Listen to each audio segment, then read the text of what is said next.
ಆತ್ಮೀಯ ಯೂಟ್ಯೂಬ್ ವೀಕ್ಷಕರಿಗೆ ನಮಸ್ಕಾರ. ಮಾಹಿತಿ ನಿಮಗಾಗಿ ಯೂಟ್ಯೂಬ್ ಚಾನಲ್ಗೆ ತಮ್ಮೆಲ್ಲರಿಗೂ ಸ್ವಾಗತ. ಇದೊಂದು ಧ್ವನಿ ಮುದ್ರಣ ಪಾಠ.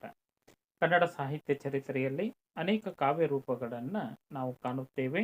ಅದರಲ್ಲಿ ಚಂಪು, ಕಂದ, ವೃತ್ತ, ಷಟ್ಪದಿ, ತ್ರಿಪದಿ ಹೀಗೆ ಹಲವಾರು ಕಾವ್ಯ ರೂಪಗಳನ್ನು ಕನ್ನಡ ಸಾಹಿತ್ಯದಲ್ಲಿ ಕವಿಗಳು ಬಳಸಿಕೊಂಡಿದ್ದನ್ನು ನಾವು ಸಾಹಿತ್ಯದ ಮೂಲಕವಾಗಿ ತಿಳಿದುಕೊಳ್ಳುತ್ತೇವೆ.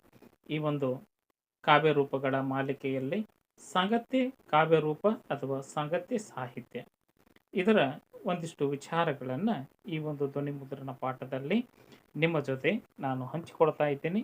ಕನ್ನಡ ಅಧ್ಯಯನ ಮಾಡ್ತಕ್ಕಂತಹ ಅಭ್ಯರ್ಥಿಗಳಿಗೆ ಪದವಿ ಹಂತದಲ್ಲಿ ಐಚ್ಛಿಕ ಕನ್ನಡವನ್ನು ಆಯ್ಕೆ ಮಾಡಿಕೊಂಡು ಅಧ್ಯಯನ ಮಾಡತಕ್ಕಂತಹ ಅಭ್ಯರ್ಥಿಗಳಿಗೆ ಹಾಗೂ ಸ್ಪರ್ಧಾತ್ಮಕ ಪರೀಕ್ಷೆಗಳನ್ನು ಎದುರಿಸುವಂತಹ ಎಲ್ಲ ಕನ್ನಡ ಮನಸ್ಸುಗಳಿಗೆ ಈ ಒಂದು ಸಾಂಗತ್ಯ ಸಾಹಿತ್ಯ ಅಥವಾ ಸಾಂಗತ್ಯದ ಕುರಿತಾದಂತಹ ಒಂದು ಕಿರು ಧ್ವನಿ ಮುದ್ರಣ ಪಾಠವನ್ನು ತಮ್ಮ ಜೊತೆ ನಾನು ಹಂಚಿಕೊಳ್ತಾ ಇದ್ದೀನಿ. ಮಾಹಿತಿಯನ್ನು ಸ್ಕಿಪ್ ಮಾಡದೆ ಕೊನೆವರೆಗೂ ವೀಕ್ಷಣೆ ಮಾಡಿ. ಫಸ್ಟ್ ಟೈಮ್ ಮಾಹಿತಿ ನಿಮಗಾಗಿ ಯೂಟ್ಯೂಬ್ ಚಾನಲ್ ವೀಕ್ಷಣೆ ಮಾಡ್ತಾ ಇದ್ದರೆ ಸಬ್ಸ್ಕ್ರೈಬ್ ಬಟನ್ ಮೇಲೆ ಕ್ಲಿಕ್ ಮಾಡಿ, ಬೆಲ್ ಐಕನನ್ನು ಒತ್ತಿ ಆಲ್ ಅಂತಕ್ಕಂಥ ಆಪ್ಷನ್ಸ್ ಆಯ್ಕೆ ಮಾಡಿಕೊಳ್ಳಿ. ನಾನು ಕೊಡ್ತಕ್ಕಂಥ ಧ್ವನಿ ಮುದ್ರಣ ಪಾಠಗಳು ಇತರ ಎಲ್ಲ ನೇಮಕಾತಿ ಪ್ರಕಟಣೆಗಳು ತಮಗೆ ನೋಟಿಫಿಕೇಶನ್ ಮೂಲಕ ಲಭ್ಯವಾಗುತ್ತವೆ. ಪೂರ್ಣವಾಗಿ ನೋಡಿ ತಮ್ಮ ಅನಿಸಿಕೆ ಅಭಿಪ್ರಾಯಗಳನ್ನು ಕಮೆಂಟ್ ಮೂಲಕವಾಗಿ ಫೀಡ್ಬ್ಯಾಕ್ ಕೊಡ್ಬೋದಾಗಿದೆ. ಬನ್ನಿ ಸಾಂಗತ್ಯ ಕಾವ್ಯ ರೂಪದ ಒಂದಿಷ್ಟು ವಿಚಾರಗಳನ್ನು ಹಂಚಿಕೊಡೋಣ. ಸಾಹಿತ್ಯದ ಇತಿಹಾಸವನ್ನು ನಾವು ಅವಲೋಕನ ಮಾಡಿದಾಗ ಕಾವ್ಯ ಪ್ರಕಾರಗಳ ಹಿನ್ನೆಲೆ ಮತ್ತು ಅದರ ಲಕ್ಷಣಗಳು ತಿಳಿದು ಬರುವುದು ಸಹಜ ಗುಣ. ಈ ಎಲ್ಲ ಛಂದಸ್ಸಿನ ಲಕ್ಷಣಗಳ ಕುರಿತಾಗಿ ಕವಿರಾಜ ಮಾರ್ಗಕಾರ, ಒಂದನೇ ನಾಗವರ್ಮ ಮುಂತಾದ ಛಂದಸ್ಸುಕಾರರು ಇದರ ಲಕ್ಷಣಗಳ ಕುರಿತಾದಂತಹ ಮಾಹಿತಿಯನ್ನು ಮಾಡಲ್ಪಟ್ಟಿದ್ದಾರೆ. ಆದರೆ ಸಾಂಗತ್ಯದ ಕುರಿತಾದಂತಹ ಯಾವುದೇ ಲಕ್ಷಣಗಳು ಕನ್ನಡ ಸಾಹಿತ್ಯದಲ್ಲಿ ತಿಳಿದು ಬರುವುದಿಲ್ಲ. ಉಪಲಬ್ಧವಾದ ಹಸ್ತಪ್ರತಿಗಳಿಂದ ಸಾಂಗತ್ಯದ ಇತಿಹಾಸ ಅಥವಾ ಚರಿತ್ರೆ ನಮಗೆ ತಿಳಿದು ಬರುತ್ತದೆ. ಹಾಗಾಗಿ ಸಾಂಗತ್ಯದ ಕುರಿತಾದಂತಹ ಒಂದಿಷ್ಟು ಮಾಹಿತಿ ತಮಗಾಗಿ. ಸಾಂಗತ್ಯ ಕಾವ್ಯರೂಪ ಅಥವಾ ಸಾಂಗತ್ಯ ಸಾಹಿತ್ಯದ ಹಿನ್ನೆಲೆಯನ್ನು ನಾವು ಅವಲೋಕನ ಮಾಡಿದಾಗ ಮಧ್ಯಕಾಲೀನ ಕನ್ನಡ ಸಾಹಿತ್ಯದ ಅದರಲ್ಲೂ 14 ಮತ್ತು 15ನೇ ಶತಮಾನದವರೆಗೂ ಸಾಂಗತ್ಯದ ರೂಪ ನಮ್ಮ ಕನ್ನಡ ಸಾಹಿತ್ಯದಲ್ಲಿ ಅದರ ಪೂರ್ವ ಕಾಲದ ಅವಧಿಯೊಳಗೆ ಎಲ್ಲಿಯೂ ಕಂಡುಬರುವುದಿಲ್ಲ.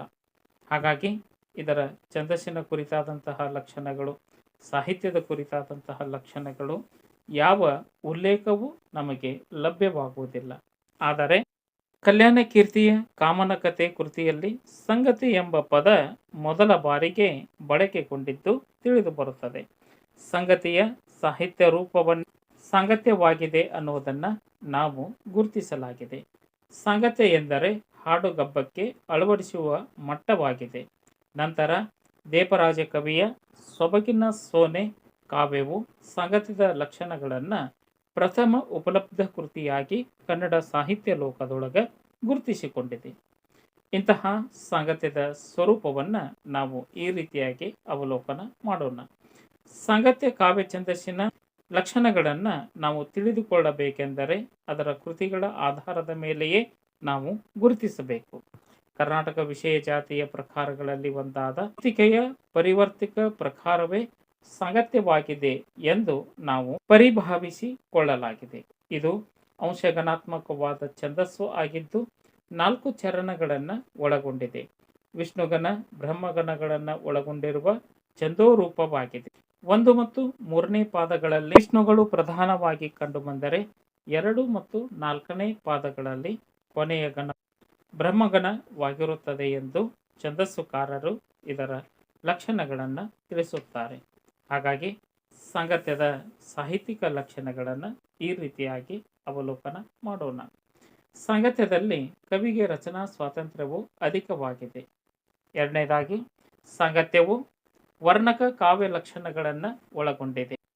ಅಂದರೆ ಈ ಒಂದು ಸಾಂಗತ್ಯದ 4 ಚರಣಗಳ ಕಾವ್ಯದ ಮೂಲಕವಾಗಿ ಹಿರಿದಾದಂತಹ ಮಹಾಕಾವ್ಯವನ್ನು ರಚನೆ ಮಾಡಲಿಕ್ಕೆ ಸಾಧ್ಯ ಅನ್ನುವುದು ಸಾಂಗತ್ಯದಿಂದ ನಮಗೆ ತಿಳಿದು ಬರುತ್ತದೆ. ಉದಾಹರಣೆಗೆ ರತ್ನಾಕರ ವರ್ಣಿಯ 10,000 ಸಾಂಗತ್ಯ ಪದ್ಯಗಳನ್ನು ಒಳಗೊಂಡಂತಹ ಭರತೇಶ ವೈಭವ ಕೃತಿ ಇದಕ್ಕೆ ಒಂದು ಉತ್ತಮವಾದಂತಹ ಉದಾಹರಣೆವಾಗಿದೆ. ವಿಷಯ ವಸ್ತು ಚಿಕ್ಕದಾದರೂ ಸಾಂಗತ್ಯದಲ್ಲಿ ಅಗಣಿತವಾಗಿ ಕಾವ್ಯ ವಿಸ್ತರಣೆ ಮಾಡಬಹುದು ಎಂಬುದನ್ನು ಸಾಂಗತ್ಯದ ಕಾವ್ಯಗಳಿಂದ ತಿಳಿದು ಬರುತ್ತದೆ. ಇನ್ನು 4ನೇದಾಗಿ ಯಕ್ಷಗಾನ ಕೃತಿಗಳಿಗೆ ಇದು ಅನುಕೂಲ ಮಟ್ಟವಾಗಿರುವುದರಿಂದ ಸಹಜ ಕಾವ್ಯ ಬಂಧವನ್ನು ಏರ್ಪಡಿಸಿಕೊಳ್ಳಬಹುದಾಗಿದೆ.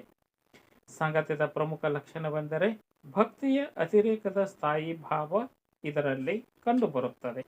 ಸಾಂಗತ್ಯದಲ್ಲಿ ಭಾಷೆ, ಅರ್ಥ, ಸಂಪತ್ತನ್ನು ಪೂರ್ಣವಾಗಿ ಬಳಕೆ ಮಾಡಿಕೊಳ್ಳುವ ಗುಣವನ್ನು ಸಾಂಗತ್ಯವು ಒಳಗೊಂಡಿದೆ. ಸಾಂಗತ್ಯದಲ್ಲಿ ಚಂಪುವಿನ ಅಷ್ಟಾದಶ ವರ್ಣನೆಗಳಂತೆ ಇಲ್ಲಿಯೂ ವರ್ಣನೆಗಳನ್ನು ಬಳಸಿಕೊಳ್ಳಬಹುದಾಗಿದೆ. ಹಾಗಾಗಿ ರತ್ನಾಕರ ವರ್ಣಿಯ ಭರತೇಶ ವೈಭವ ಕೃತಿಯಲ್ಲಿ ಸರ್ವ ನವರಸಗಳನ್ನು ಒಳಗೊಂಡಂತಹ 5 ವಿಜಯಗಳು ಅಲ್ಲಿ ಕಂಡುಬರುತ್ತವೆ. ಸಾಂಗತ್ಯದಲ್ಲಿ ಸಂಗೀತ ಸಹಚರ್ಯವಿರುವುದರಿಂದ ಇಲ್ಲಿ ಸುದ್ದಿಗೆಗಳನ್ನು ಹಿಗ್ಗಿಸಿ ಹಾಡಲು ಯೋಗ್ಯವಾಗಿರುವ ಪದ್ಯ ಜಾತಿಯಾಗಿದೆ. ಕೊನೆಯದಾಗಿ ಸಾಂಗತ್ಯ ಪ್ರಕಾರಕ್ಕೆ ಪದ್ಯಗಳ ಪರಿಮಿತಿ ಇಲ್ಲ, ಅಸಂಖ್ಯಾತ ಪದ್ಯಗಳನ್ನು ರಚಿಸಬಹುದು. ಅದಕ್ಕೆ ಭರತೇಶ ವೈಭವನ 10,000 ಸಾಂಗತ್ಯ ಪದ್ಯಗಳು. ಇನ್ನು ಕನ್ನಡ ಸಾಹಿತ್ಯಕ್ಕೆ ಸಾಂಗತ್ಯ ಸಾಹಿತ್ಯದ ಕೊಡುಗೆಯನ್ನ ಏನು ಎಂಬ ಪ್ರಶ್ನೆಗೆ ಹಲವಾರು ಕವಿಗಳು ಈ ಸಾಂಗತ್ಯದ ಪ್ರಕಾರವನ್ನು ಬಳಕೆ ಮಾಡಿಕೊಂಡು ಕಾವ್ಯಗಳನ್ನು, ಮಹಾಕಾವ್ಯಗಳನ್ನು, ದೀರ್ಘವಾದಂತಹ ಕಾವ್ಯಗಳನ್ನು ರಚನೆ ಮಾಡಿರುವುದು ಕಂಡುಬರುತ್ತದೆ. ಆ ನಿಟ್ಟಿನಲ್ಲಿ ಕೆಲವೊಂದಿಷ್ಟು ಪ್ರಮುಖವಾಗಿರ್ತಕ್ಕಂತಹ ಪ್ರಸಿದ್ಧವಾಗಿರ್ತಕ್ಕಂತಹ ಕಾವ್ಯಗಳನ್ನು ತಮ್ಮ ಜೊತೆ ನಾನು ಇಲ್ಲಿ ಹಂಚಿಕೊಳ್ತಾ ಇದ್ದೀನಿ. ಸಾಂಗತ್ಯ ಕಾವ್ಯ ಪ್ರಕಾರದಲ್ಲಿ ದೊಡ್ಡ ಮಟ್ಟದ ದೀರ್ಘ ಪರಂಪರೆಯ ಕಾವ್ಯಗಳು ಇಲ್ಲದಿದ್ದರೂ ಅಲ್ಪ ಅವಧಿಯಲ್ಲಿ ಸುಮಾರು ಸಾಂಗತ್ಯದ ಕೃತಿಗಳನ್ನು ರಚನೆ ಆಗಿವೆ. ಅದರಲ್ಲಿ 23 ಕೃತಿಗಳು ನಮಗೆ ಇಲ್ಲಿವರೆಗೂ ಉಪಲಬ್ಧವಾಗಿವೆ. ಶಿಶುಮಾಯನ ಕವಿ ರಚಿಸಿದ ಅಂಜನಾಚರಿತೆ, ತ್ರಿಪುರಾದಹನ ಸಾಂಗತ್ಯ, ಚಂದ್ರಸಾಗರ ವರ್ಣ ಕವಿಯ ಅಕಳಂಕ ಚರಿತಾಯ ಕವಿಯ ಯಾದವಗಿರಿ ಮಹಾತ್ಮೆ, ಎಳವಣೆಕಟ್ಟೆ ಗಿರಿಯಮ್ಮಳ ಉದ್ದಾಳಕನ ಕತೆ, ತಿರುಮಲಾರ್ಯ ಕವಿಯ ಕರ್ಣ ವೃತ್ತಾಂತ ಕತೆ, ಅಳಿಯಲಿಂಗರಾಜನ ಗಿರಿಜಾ ಕಲ್ಯಾಣ ಸಾಂಗತ್ಯ, ತೆರಕನಾಂಬ ಬೊಮ್ಮ ಅರಸ ಕವಿಯ ಜೀವಂದರ ಸಾಂಗತ್ಯ, ರತ್ನಾಕರ ವರ್ಣಿಯ ಭರತೇಶ ವೈಭವ, ಕನಕದಾಸರ ಮೋಹನ ತರಂಗಿಣಿ, ಪದ್ಮಕವಿಯ ವರ್ಧಮಾನ ಚರಿತೆ, ಸಾಳ್ವ ಕವಿಯ ವೈದ್ಯ ಸಾಂಗತ್ಯ, ಸಂಜೀವ್ ಹೊನ್ನಮ್ಮಳ ಹದಿಬದೆಯ ಧರ್ಮ, ಹೀಗೆ ಹಲವಾರು ಸಾಂಗತ್ಯ ಕೃತಿಗಳು ಕನ್ನಡ ಸಾಹಿತ್ಯಕ್ಕೆ ಕೊಡುಗೆಯಾಗಿ ನಿಂತಿವೆ ಅನ್ನುವುದನ್ನು ನಾವು ಇಲ್ಲಿ ಅರಿತುಕೊಳ್ಳಬಹುದಾಗಿದೆ.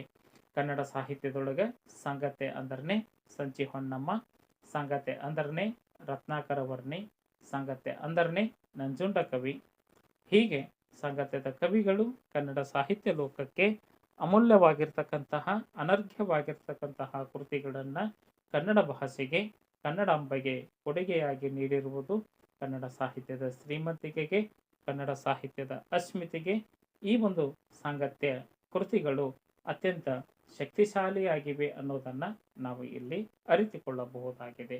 ಸಾಂಗತ್ಯ ಚಂದರೂಪವು ದೇಶೀಯ ಪ್ರಕಾರವಾಗಿ ಬದಲಾದ ಭಾಷೆಯ ಧೋರಣೆಗಳಿಗೆ ಅನುಗುಣವಾಗಿ ಹಾಡುಗಬ್ಬಗಳ ಮೂಲಕವಾಗಿ ಮಾದರಿಯಾಗಿ ಬಹುಜನರನ್ನು ತಲುಪಿದ ಜನಪ್ರಿಯ ಮಾಧ್ಯಮವಾಗಿ ಯಶಸ್ಸನ್ನು ಕಂಡಿದೆ. ತನ್ಮೂಲಕವಾಗಿ ನಂಜುಂಡ ಕವಿ, ಕನಕದಾಸರು, ರತ್ನಾಕರ ವರ್ಣಿ, ಸಂಜೀವ್ ಹೊನ್ನಮ್ಮ ಮುಂತಾದ ಶ್ರೇಷ್ಠರನ್ನು ಕಾವ್ಯ ರೂಪಿಸಿದ ಕೀರ್ತಿ ಇದು ಸಾಂಗತ್ಯಕ್ಕೆ ಸಲ್ಲುತ್ತದೆ. ಹಾಗಾಗಿ ಸಾಂಗತ್ಯ ಕನ್ನಡ ಕಾವ್ಯಲೋಕದೊಳಗೆ ಅತ್ಯಂತ ಯಶಸ್ವಿಯಾಗಿ ರಚನೆಗೊಳಿಸಿದಂತಹ ಕಾವ್ಯರೂಪ ಅದು ಸಾಂಗತ್ಯ. ಇಂತಹ ಒಂದು ಸಾಂಗತ್ಯದ ಧ್ವನಿ ಮುದ್ರಣ ಪಾಠ ತಮಗೆ ಹೇಗೆ ಅನ್ನಿಸ್ತು ಅನ್ನೋದನ್ನು ಕಮೆಂಟ್ ಮೂಲಕವಾಗಿ ಫೀಡ್ಬ್ಯಾಕ್ ಕೊಡಬಹುದಾಗಿದ್ದೆಯನ್ನು ತಮ್ಮ ಕನ್ನಡ ಮನಸ್ಸುಗಳಿಗೆ ಇದನ್ನು ಹಂಚಿಕೊಳ್ಳಿ, ಅರ್ಥಾತ್ ಶೇರ್ ಮಾಡಿ. ಮತ್ತಷ್ಟು ಕನ್ನಡ ಸಾಹಿತ್ಯದ ಕುರಿತಾದಂತಹ ಧ್ವನಿ ಮುದ್ರಣ ಪಾಠಗಳೊಂದಿಗೆ ತಮ್ಮನ್ನು ಭೇಟಿ ಆಗ್ತಾ ಇದ್ದೆ. ಮಾಹಿತಿ ಇಷ್ಟ ಆಗಿತ್ತು ಅಂದರೆ ಲೈಕ್ ಬಟನ್ ಮೇಲೆ ಕ್ಲಿಕ್ ಮಾಡಿ, ಮಾಹಿತಿಯನ್ನು ತಮ್ಮ ಸ್ನೇಹಿತರಿಗೆ ಶೇರ್ ಮಾಡಿ. ಎಲ್ಲರಿಗೂ ಧನ್ಯವಾದಗಳು.